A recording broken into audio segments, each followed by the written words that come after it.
A fonte da eterna ignorância. Diário do Comércio, 27 de julho de 2009.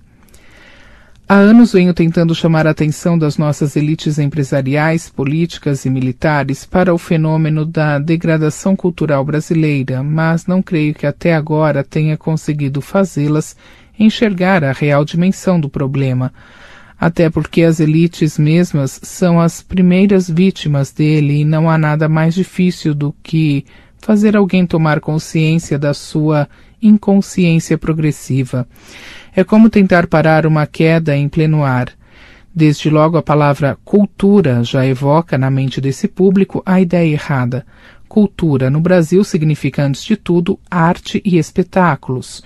E as artes e espetáculos, por sua vez, se resumem a 3 funções: dar um bocado de dinheiro aos que as produzem, divertir o povão e servir de caixa de ressonância para a propaganda política.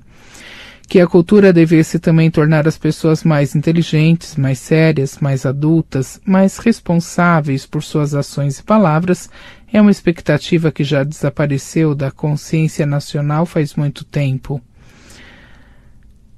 Se o artista cumpre as 3 funções acima, nada mais lhe é exigido e nem mesmo para lhe garantir o rótulo de gênio. Foi preciso, no Festival de Paraty, uma escritora irlandesa, Edna O'Brien, vir avisar aos brasileiros que Chico Buarque de Holanda não faz parte da literatura. Por si mesmos, jamais teriam percebido isso.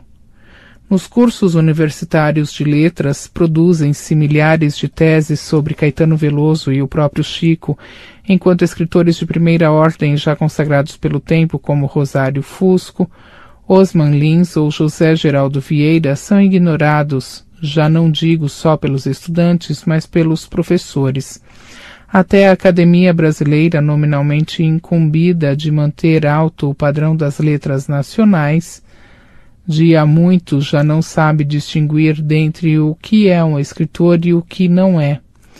A hipótese de que o sejam os senhores Luiz Fernando Veríssimo, Paulo Coelho e Marco Maciel jamais passaria pela cabeça de alguém habilitado, digamos, a compreender razoavelmente um poema de Eliot ou a perceber a diferença de fôlego entre Claudel e Valéry, isto é, de alguém que tenha ao menos uma ideia aproximada do que é literatura.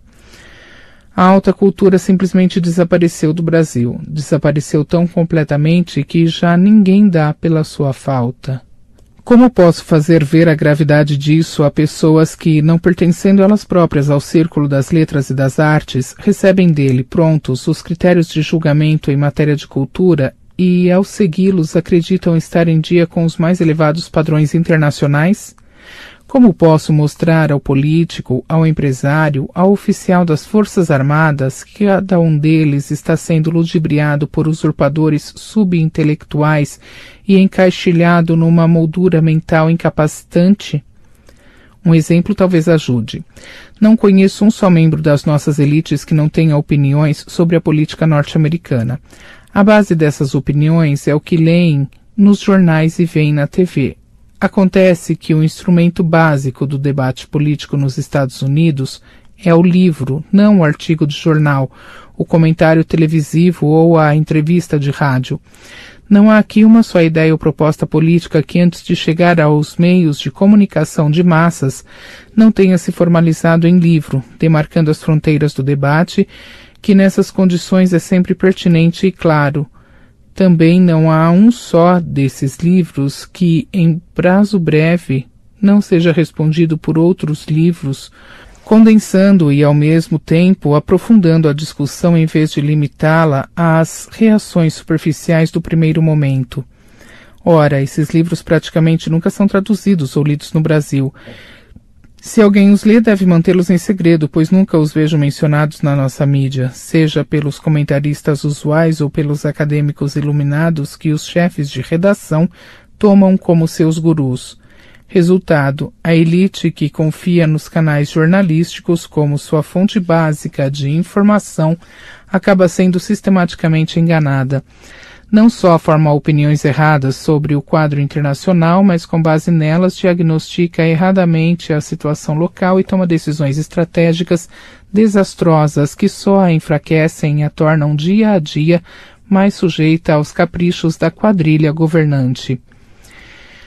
Só para tornar o exemplo ainda mais nítido, quem quer que tenha lido, além das autobiografias de Barack Obama, as investigações sobre sua vida pregressa feitas por Jerome Corsi, Brad O'Leary e Webster Griffin Tarpley, anti-obanistas por motivos heterogêneos e incompatíveis, sabia de antemão que, se eleito, ele usaria o prestígio da própria nação americana para dar respaldo ao anti-americanismo radical dentro e fora dos Estados Unidos, que no Oriente Médio isso significaria sonegar apoio a Israel e aceitar pacificamente o Irã como potência nuclear.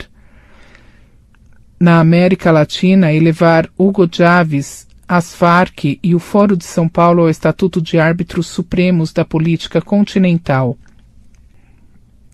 Como no Brasil ninguém leu nada disso, o que se impregnou na mente do político foi a visão de Obama como um progressista moderado, algo como um novo John F. Kennedy ou Martin Luther King. Nos Estados Unidos, com a ajuda da grande mídia cúmplice, Obama enganou metade do eleitorado.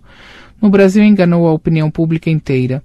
Agora, só resta aos ludibriados atenuar retroativamente o vexame do engano mediante um novo engano, persuadindo-se de que, se até o governo americano apoia Hugo Chávez, é porque ele não é tão perigoso quanto parecia.